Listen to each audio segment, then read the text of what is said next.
ఈ కార్యక్రమానికి మంత్రి సీతక్క ముఖ్య అతిథిగా హాజరై ప్రసంగించారు. ఇక కేంద్ర మంత్రి బండి సంజయ్ వ్యాఖ్యలపై తీవ్ర స్థాయిలో విరుచుకుపడ్డారు సీతక్క. రేవంత్ కేబినెట్ మొత్తం నక్సలైట్లు ఉన్నారన్న వ్యాఖ్యలు సరికాదంది. కేబినెట్లో నక్సలైట్ బ్యాక్గ్రౌండ్ తనకు మాత్రమే ఉందని తనను ఉద్దేశించి అన్నారంటూ కూడా ఫైర్ అయ్యారు సీతక్క. జనజీవన స్రవంతిలో కలిసిన తర్వాత బీజేపీ మద్దతు ఇచ్చిన సంగతి బండి సంజయ్కు తెలియదంటూ దుయ్యబట్టారు సీతక్క.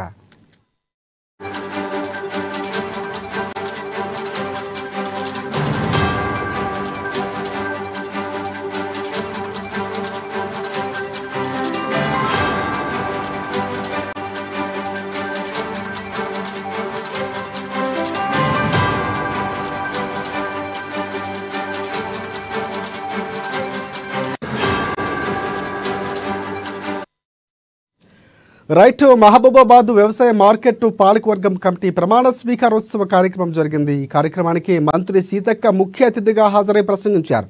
ఇక కేంద్ర మంత్రి బండి సంజయ్ వ్యాఖ్యలపై తీవ్ర స్థాయిలో మండిపడ్డారు సీతక్క. రేవంత్ కేబినెట్ మొత్తం నక్సలైట్లు ఉన్నారన్న వ్యాఖ్యలు సరికావన్నారామె. కేబినెట్లో నక్సలైట్ బ్యాక్గ్రౌండ్ తనకు మాత్రమే ఉందని తనను ఉద్దేశించి అన్నారని ఫైర్ అయ్యారు సీతక్క. ఇక జనజీవన స్రవంతిలో కలిసిన తర్వాత బీజేపీ మద్దతు ఇచ్చిన సంగతి కూడా బండి సంజయ్కు తెలియదంటూ చురకలంటించారు సీతక్క.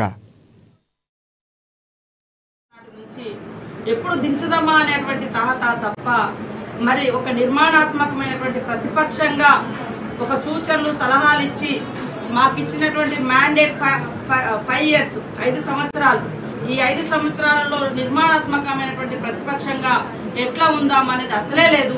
ఎంతసేపు రాజ్యాంగాన్ని ఖూనీ చేద్దాం, ఎట్లా ఈ పార్టీలను చీల్చాలి లేదా ఈ ప్రభుత్వాన్ని పడగొట్టాలి అనేటువంటి ఒక కుట్రతోటి వాళ్ళు ప్రయత్నం చేసి ఆ కుట్రలు విఫలమైనాయి. మేము సక్సెస్ఫుల్ గా 1 year కంప్లీట్ చేసుకున్న సందర్భంగా ఈ రోజు ఓర్వలేక ఇటు బీజేపీ ఇటు బీఆర్ఎస్ చార్జ్ షీట్లను పెడుతున్నారు. అయ్యా, మీరు ఇచ్చినటువంటి అనేక వాగ్దానాలు తుంగలో తొక్కిరు కాబట్టే మా మీద నమ్మకంతో ప్రజలు మాకు అవకాశం ఇచ్చారు. సో మేము పనిచేస్తా ఉన్నాం. 1 year కాలంలో 52,000 మందికి ఉద్యోగాలు, 21,000 కోట్ల రుణమాఫీ, ఇట్లా అన్ని కూడా మేము చేసుకుంటూ వస్తున్నాం. ఇచ్చినటువంటి గ్యారంటీలు కూడా అమలు చేసుకుంటూ వస్తున్నాం. ఈ యొక్క చర్చ పబ్లిక్ లో పోతుందని, వాళ్ళు ఏం చేయలేకపోతున్నారని మరి కొత్తగా ఇప్పుడు సోదరుడు అన్నట్టుగా బండి సంజయ్ గారు మరి కేబినెట్ లో అందరు అర్బన్ నక్సలైట్లే ఉన్నారు అని, ఇది ఎంత దుర్మార్గంగా ఈ పదాలను వాడి మరి మమ్మల్ని ఆత్మ నుణ్యతా భావానికి భయాందోళన గురి చేయాలనే కుట్రతోటి ఈ వాదన తీసుకొస్తున్నారు. ఎస్, నా బ్యాక్గ్రౌండ్, నేను ఒక్కదానే కేబినెట్ లో నక్సలైట్ బ్యాక్గ్రౌండ్ నుంచి వచ్చిన ఒక ఆదివాసీ బిడ్డగా 2004 వరకు మరి నేను అంతకు ముందు వరంగల్ కోర్టులో ఒక అడ్వకేట్ గా పనిచేసిన. బయటకు వచ్చిన తర్వాత ఉద్యమాల నుంచి బయటకు వచ్చిన తర్వాత రాజకీయాల్లోకి వచ్చిన మొదటి ఎన్నికలలో తెలుగుదేశం తోటి బీజేపీ అలయన్స్ లో ములుగులో నేను పోటీ చేసినప్పుడు ఇదే బీజేపీ పార్టీ నాకు మద్దతు ఇచ్చింది. కానీ ఎందుకో పదే ఈ మధ్య కాలంలో నా ఇమేజ్ డామేజ్ చేయడం కోసం మరి ఈ రకమైనటువంటి ఆరోపణలు చేస్తూ మేము ఉద్యమాల నుంచి వచ్చినాం.